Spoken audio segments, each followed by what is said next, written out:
큰 나무일수록 뿌리가 든든합니다. 보통 뿌리만큼 나무도 자랍니다. 보이지 않는 뿌리가 깊어야 하지요. 내적으로 다진 것이 없이 외양만 커지면은 쉽게 넘어지고 마르게 됩니다. 보이지 않는 부분이 중요하지요. 모세는 40년을 위해서 40년 혹은 80년의 연단을 받았다라고도 볼 수 있습니다. 바울도 예수님을 만난 후에 광야에서 3년, 은둔생활 10년, 13년의 기간을 보냈습니다. 어떤 한 사람이 쓰이는 것은 그 사람만의 노력과 공로가 아닙니다. 보이지 않는 수고와 헌신의 손길이 있습니다. 부모와 많은 사람들이 그를 위해서 헌신하고 눈물로 기도했고 본인도 보이지 않는 연단을 거쳤을 것입니다. 식물이 뿌리를 잘 내려야 열매를 맺는 것처럼 하나님과 연결되어 있을 때에 내적으로 성숙해지고 외적인 열매를 맺게 됩니다. 예수님 말씀하시기를 나를 떠나서는 너희가 아무것도 할 수 없습니다. 예수님과 연결되어 있어야 됩니다. 하나님과 소통할 수 있어야 됩니다. 그건 눈에 잘 안 보이는 것이지만은 그 부분이 잘 돼 있어야 합니다. 사람도 서로 도움을 주고받고 살아갑니다. 인간관계가 그렇다면은 하물며 무한한 능력을 가지신 하나님을 대할 때에는 우리가 도움을 요청할 수밖에 없지 않겠습니까? 예수님도 기도가 필요하셨기에 주기적으로 한적한 곳으로 가셔서 기도하셨습니다. 병든 자를 고치시고 귀신들을 쫓으시고 오병이어의 기적을 행하시고 그건 보이는 부분이지요. 그런데 그렇게 보이는 부분이 가능할 수 있었던 것은 예수님께서 그렇게 하시고 난 다음에는 한적한 곳으로 가셨어요. 사람들을 일부러 피하셨습니다. 산으로 가셨습니다. 그래서 하나님과 만나서 기도하셨어요. 예수님의 사역의 힘은 바로 이런 하나님과의 은밀한 만남을 통해서였습니다.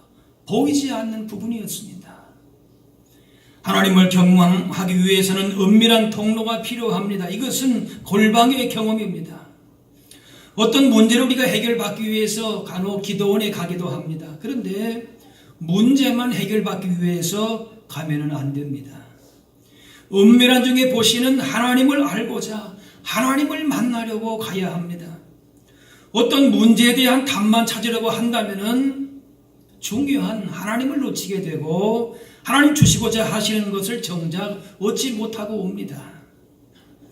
문제 해결받는 것만이 다가 아닙니다. 보이는 것보다 더 크고 영향력이 있는 것은 보이지 않는 부분입니다. 진실한 기도와 믿음 가운데에 은밀한 중에 보시는 하나님의 크신 역사를 보실 수 있기를 바랍니다. 여기에 뿌리를 잘 내려야 합니다. 외적인 것에 의해서 우리가 스스로도 속으면 안 되고 다른 사람도 속이면 안 될 것이에요. 우리 안에서 뿌리를 내려야 할 부분이 뭔가? 하나님과 나만이 알고 있는 보이지 않는 부분이 먼저 잘 되어 있어야 된다. 그 말씀이지. 오늘 5절 말씀에 기도할 때에 외식하는 자와 같이 하지 말라. 그들은 사람에게 보이려고 회당과 큰 거리 여기에 서서 기도하기를 좋아한다. 보이는 걸 좋아한다는 얘기죠. 이 바리새인들은 회당과 큰 거리에서 기도하기를 좋아했는데 그렇게 기도하는 것이 그들의 관습이었습니다. 그거 자체가 잘못된 것은 아닙니다. 회당에서 얼마든지 기도할 수 있지요. 또 길거리 모퉁이에서 기도하면 안 된다는 그런 법도 없습니다. 그런데 문제는 그런 곳에서 기도하기를 좋아했던 그들의 동기입니다. 하나님을 향한 기도라기보다는 사람에게 보이려고 기도한 겁니다. 외적으로 드러난 것에 관심이 있었습니다. 이렇게 외적으로 사람에게 보이려고 하는 것이 습관화되지 말아야 합니다. 그것이 신앙의 전부인 것처럼 생각하지 오해하지 말아야 된단 말이죠. 그렇게 사람들의 인정에만 관심을 가지려고 하면은 진실한 믿음과 기도하는 것과는 점점 멀어지게 됩니다. 뿌리는 땅속 깊이 물쪽을 향하여 뿌리를 내려야 하는데 사람에게 보이려고 하는 것은 마치 뿌리가 땅 밖으로 나오는 것과 같습니다. 그 뿌리는 곧 곧 햇볕에 말라버립니다. 신앙생활이 사람에게 너무 노출되어 있다면 사람들로부터 벗어나서 홀로 있는 시간이 필요합니다. 하나님과의 은밀한 교제, 은밀한 기도, 하나님의 말씀을 묵상하는 은밀한 시간이 있어야 합니다. 그럴수록 보이진 않지만 믿음의 뿌리는 더 깊어집니다. 뿌리가 깊어야 위로 나무가 견고하게 서게 되고 열매도 튼실하게 맺히는 거 아니겠습니까? 회당이나 큰 거리에서 기도하면 신앙생활 하면서 만족감이 있을 것입니다. 또 그렇게 해야만 하는 이유도 있을 것입니다. 공개적으로 신앙을 드러냄으로써 이루어야 할 어떤 목적도 있을 것입니다. 그런데 그 어떤 보이는 목표나 목적을 위해서가 아니라 단순히 은밀한 중에 보시는 하나님 앞에서 아무것도 나타나는 것이 없는, 보는 사람이 없을 때에 과연 우리는 어떠한 모습인가를 물어보아야 합니다. 하나님 앞에서의 솔직한 내 자신의 모습은, 드러나지 않는 나의 모습은 무엇인가? 주님이 그걸 묻고 계시는 거예요. 그래서 은밀한 중에 보시는 하나님 앞에서의 너의 모습은 어떠한가? 라고 하는 것이지. 우리는 과연 어떤 모습인가를 물어보아야 됩니다. 누구에게 보이려고 하는 것이 아니 하나님과 자신만이 갖고 있는 골방이 있는가를 점검해 보라고 하는 것이죠. 오늘도 찬양대가 찬양을 잘 해주었는데 찬양을 하는 분들이 한 시간을 지내면서 늘 가요나 세상의 음악만 듣다가 주일 찬양대에 와서 찬양을 하는 것이나, 우리 찬양대는 그렇지는 않겠지요. 혹은 뭐 그럴지는 있을지 모르겠지만은 그런 것이나, 혹은 봉사하는 분들이 내 이웃의 아픔은 전혀 외면한 채에 많은 사람들이 모인 곳에서 혹은 교회에서만 봉사하는 일이 있을 수도 있을 것이. 그런데 주님은 그런 모습만이 아니라, 그것이 전부가 아니라 은밀한 중에 보시는 하나님 앞에서의 모습은 과연 어떤지를 묻고 계시는 겁니다. 주님은 골방에 들어가서 문을 닫고 기도하라고 하십니다. 드러나지 않는 것, 사람들이 보이지 않는 것, 주목하지 않는 부분에 있어서 얼마만큼 우리가 내실을 기하고 있는가라고 하는 것입니다. 오직 자신과 하나님만 있을 뿐입니다. 혹 무슨 그런 공간이 없을지라도, 사람이 많이 있는 곳이라 할지라도 중요한 것은 주님과 나만이 있는 시간을 온전히 만들어내는 것입니다. 그 순간 그것이 나의 골방이 됩니다.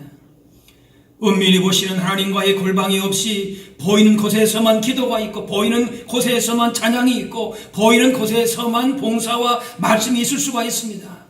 물론 그것도 의미가 있고 필요할 수도 있습니다. 그러나 하나님은 하나님께만 온전히 집중할 수 있는 하나님과 나와의 골방의 시간, 그 장소를 갖기를 원하십니다.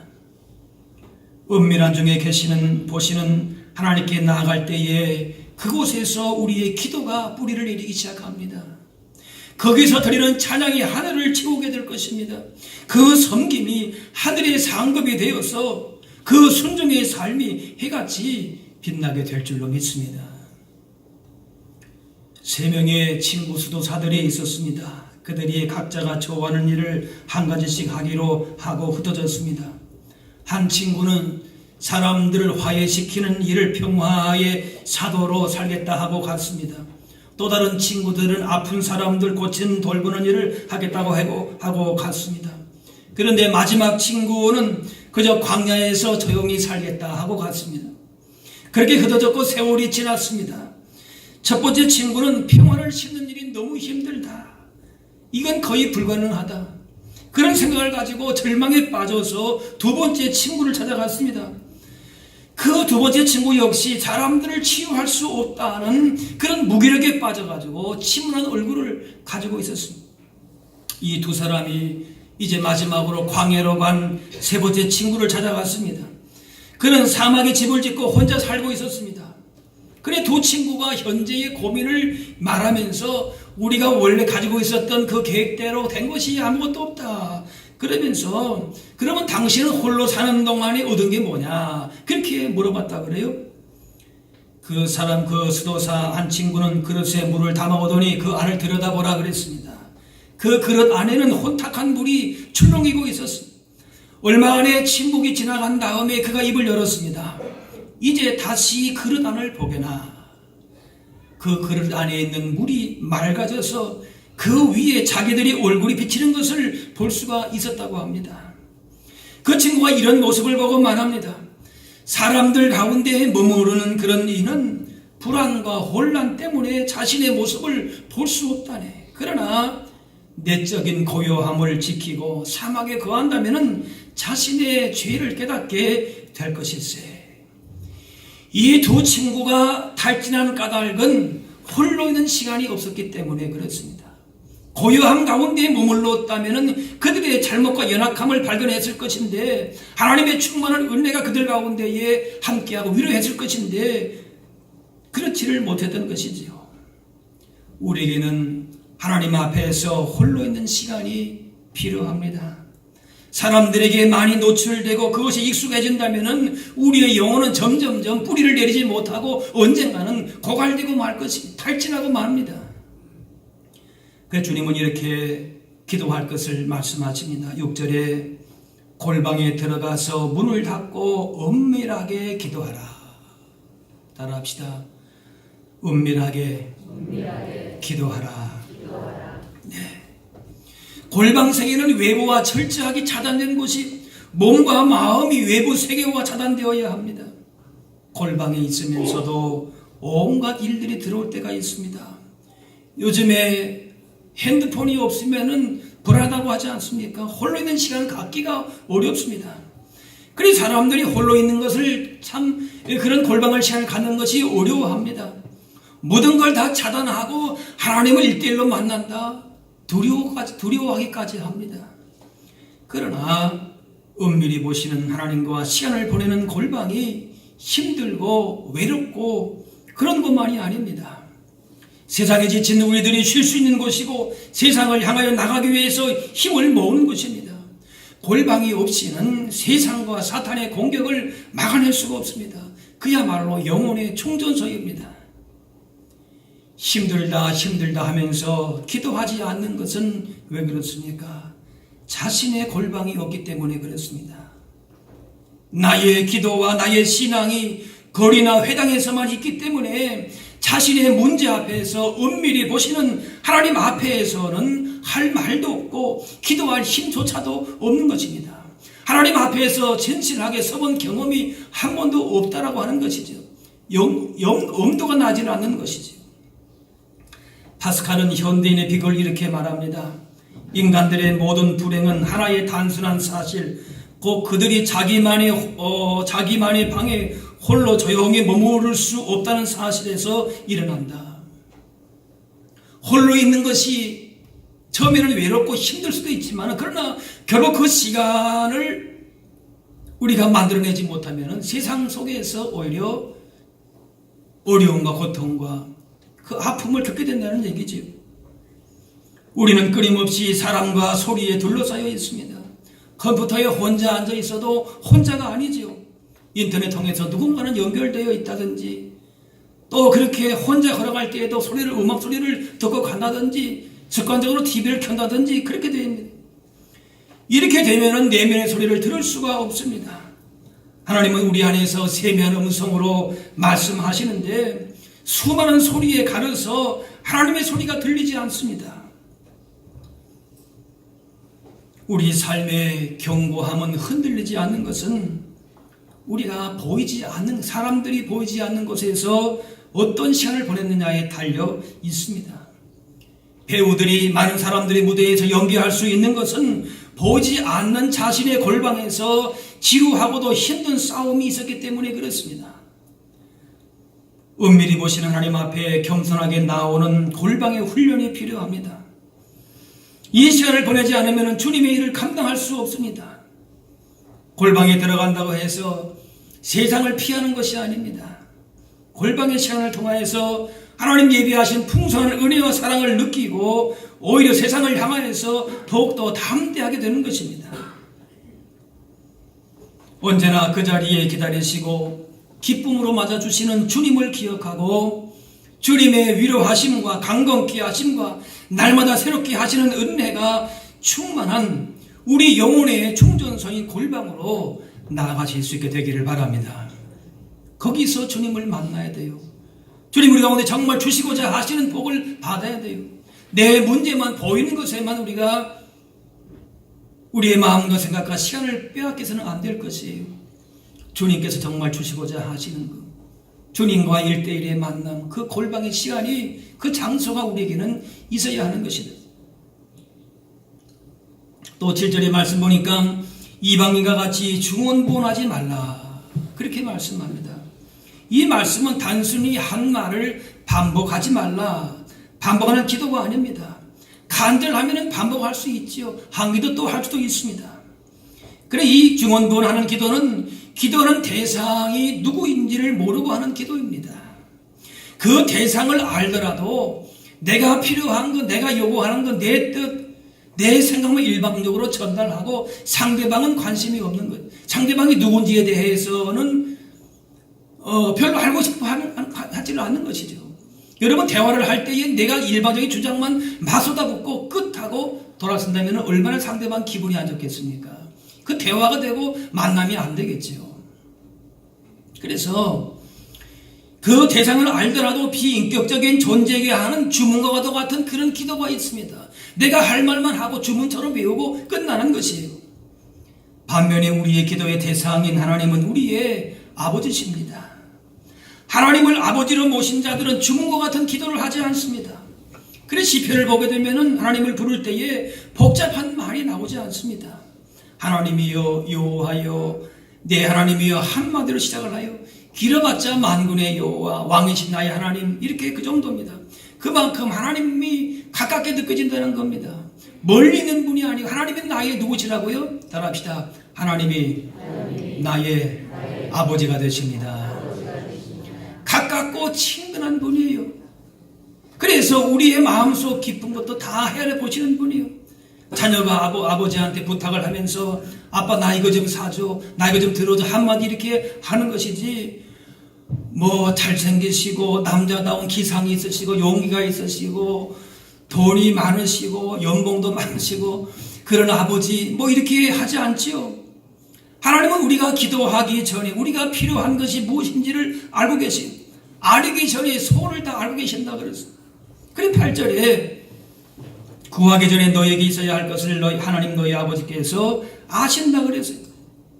부모는 자녀가 무엇을 필요로 하는지, 그것이 꼭 필요한지 잘 알고 있습니다. 하나님은 나를 잘 아시고 나를 향한 계획을 가지고 계시고 그런 분이시기 때문에 지금 나에게 꼭 필요한 것이 무엇인지 더 잘 파악하고 계신 분입니다. 그러면은 하나님이 다 알고 계신데 굳이 기도할 필요가 있는가, 그렇게 할지 모릅니다. 그러나 하나님께서는 다 알고 계시다 할지라도 어떻게 합니까? 찾으라, 구하라, 두드리라, 그렇게 하십니다. 로또에 갑자기 횡재를 맡아가지고 그렇게 돈 얻은 사람이 잘 산다고 하지 않아요. 대부분 보면은 그 인생이 불행하게 마친다 그럽니다. 준비되지 않고 받았기 때문에 그런 것이죠. 하나님은 우리가 구하기 전에 필요한 것을 아시지만은 기도하게 하십니다. 그렇게 함으로써 우리가 더 하나님 앞에 친밀하게 나아가게 하시고 또 하나님 앞에서 합당한 자로 쓰임 받도록 그렇게 하시는 거예요. 복을 받을 수 있을 만한 그릇을 하나님이 준비시켜 나가시는 것이지요. 우리가 몰라서 구하지 못하는 것이라도 하나님 보시기에 필요한 것이면 다 주십니다. 아브라함은 아들을 낳지 못하고 늙었습니다. 그래서 하나님이 아들을 주시겠다는 말씀을 하셔도 괜찮다고 합니다. 내가 지금 나이가 이렇게 많은데 필요 없는 것은 아니지만 기대하지를 않았습니다. 하지만 하나님은 뭐예요? 기어이 주셨습니다. 왜? 하나님이 필요하셨기 때문에 그런 것이지요. 기도했다고 다 주시는 것도 아니고 기도 안 했다고 안 주시는 것도 아닙니다. 그럼 왜 기도합니까? 그것은 우리의 뜻을 관철시키기 위한 것이 아니라 하나님의 뜻을 이루기 위한 것입니다. 하나님만 전적으로 의지하고 살도록 그렇게 하기 위함입니다. 나는 아들을 낳고 싶지만은 하나님은 주시지 않을 수도 있습니다. 그럴 경우에 기도하는 목적은 무엇입니까? 아들 안 주시는 것도 하나님의 뜻이라는 것을 파악하고 순종하기 위함입니다. 물론 기도 열심히 해서 아들 얻은 사람도 있지요. 그런데 자꾸 기도하다 보니까 할 수 없이 아들 주셨던 것입니까? 그거 아닙니다. 그것은 불가능한 것처럼 보이는 조건 속에서도 하나님에 대한 믿음을 버리지 않았다는 것을 그렇게 표현한 것입니다. 아예 우리 기도를 외면하시는 것 같은 그런 때도 있습니다. 그것은 우리에게 불필요하기 때문에 그렇습니다. 기도에 응답하는 것이 오히려 해가 되기 때문에 그렇습니다. 예컨대 어린아이에게 칼을 달라고 하는데 그 어린아이에게 칼을 주는 부모가 있습니까? 아이가 탈출 위험이 있기 때문에 주지 않지요. 어떤 것을 얻기 위해서 간절히 기도했는데 얻지 못했습니다. 그렇다면 그것도 응답입니다. 따라합시다. 그것도 응답입니다. 그것이 뭐예요? 내가 기도했는데 왜 하나님 안 들어주십니까? 안 들어주시는 것도 응답이라 그 말이에요. 하나님께서는 더 다른 좋은 것을 주시기 위해서 잠시 그것을 미루어 놓으실 필요가 있었는지 모릅니다. 우리가 기도하는 대상이 누구인지 분명히 안다면 비록 기도 응답이 되지 않았을지라도 우리는 하나님 앞에 나와서 기도하는 그것만으로도 그분을 찬양하고 주님의 선하신 뜻을 생각하면서 얼마든지 감사할 수 있어야 할 줄로 믿습니다.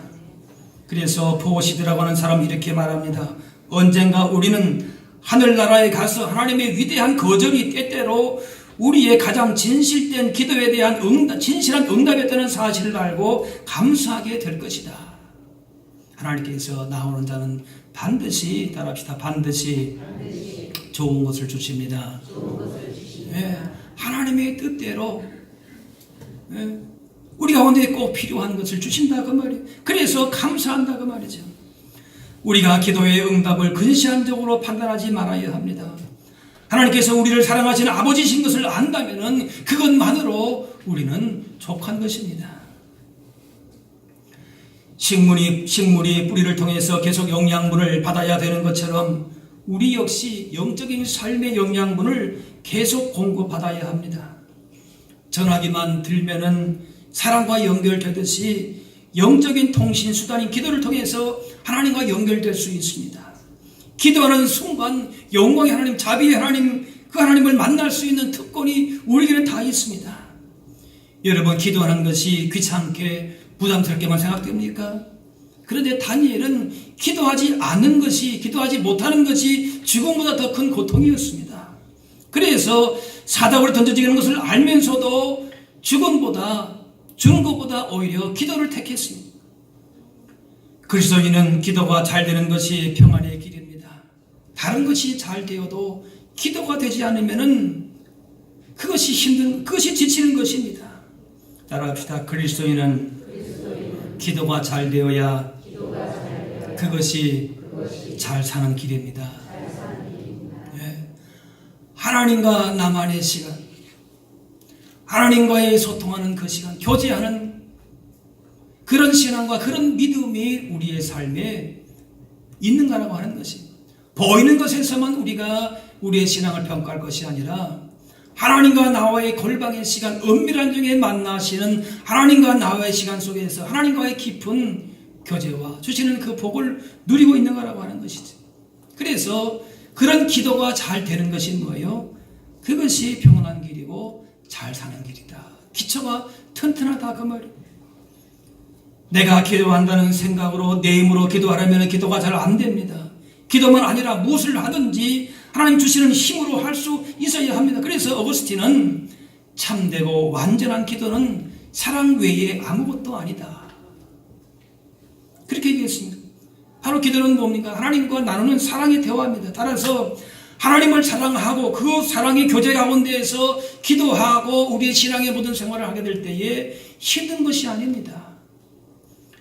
기도가 힘든 것은 하나님을 향한 사랑과 간절함이 없기 때문에 그렇습니다. 예수님은 신부를 기다리는 신랑 같으신데 신부가 신랑의 마음을 모르고 오지 않으면 뭐예요? 답답하겠지요. 지금 신랑은 신부를 기다리는데 전혀 신부는 올 생각을 안 해요.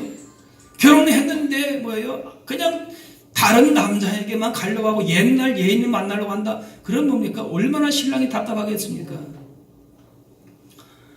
우리를 기다려주시고 가장 좋은 것을 주시고자 하시는 신랑 되신 주님의 마음을 기억하면서 우리가 어떤 상황에서도 골방의 자리로 나아갈 수 있어야 할 줄로 믿습니다. 그래서 우리의 기쁨이 정말 진정한 복이 어디부터 오는가? 내 신앙의 자리와 믿음의 자리를 어디에서부터 우리가 굳게 세워야 될 것인가? 보이는 게 다가 아니에요. 따라합시다. 보이는 게 다가 아닙니다.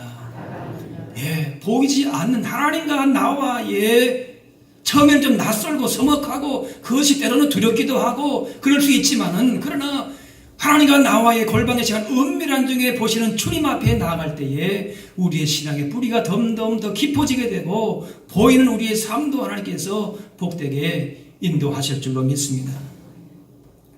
은밀한 중에 보시는 하나님께 우리의 문제를 아뢰고 주님과의 깊은 사귐 속에서 주시는 참된 평안과 기쁨과 위로와 세임을 날마다 얻으실 수 있기를 바랍니다.